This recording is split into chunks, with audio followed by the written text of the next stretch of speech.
Lola, kamusta ka na? Pasensya na, di na kita nabibisita.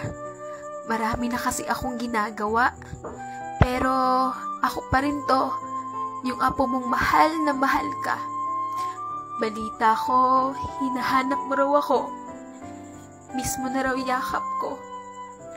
Naalala mo pa ba? Tuwing hapon, pinaglulutuan mo ako ng merienda.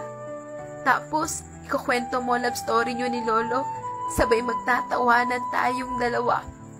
Sa tuwing napapalo ako ni Mama at Papa, ikaw yung nandyan at nagpapatahan. Miss ko na rin sa'yo makipagkwentuhan. Pag may gusto ako, na di kayang ibigay ng mga magulang ko, kahit kapos ka, pipilitin mong mabigay sa akin to. Kasi masaya ka sa tuwing nakikitang masaya ako.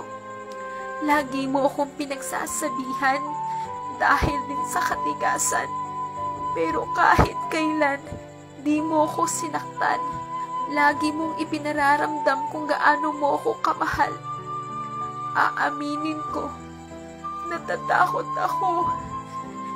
Dahil sa paglilipas ng panahon, umiikli ang pagkakataon. Bumibilis ang takbo ng orasan. Baka di na kita muling mahagkan. Ayaw kong bitawan ng kamay mo. Gusto ko, kasama ka hanggang sa pagtanda ko. Gusto ko humaba pa buhay mo. Makilala mo mapapangasawa ko. At makita pa ang magiging apo mo. Kung may bagay o gamot na pwedeng gamitin para humaba pa buhay mo, pag-iipunan ko. Marami pa tayong plano. Pupuntahan pa natin ang lugar kung saan mo nakilala si Lolo. Kakantahan pa kita kahit sintonado ako. At sumasaya ka sa tuwing sumasayaw ako sa harapan mo. Pag nawala ka, wala nang magtatanggol sa akin. Mawawalan din ako ng kakampi at taong umiintindi sa akin. At magpapatahan sa apong iyakin, Lola. Alam ko nanghihina ka na. Ayokong magpaalam ka. Ayokong mamahinga ka.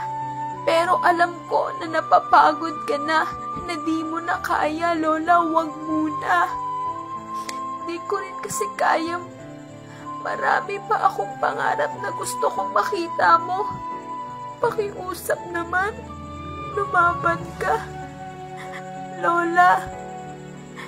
Mahal.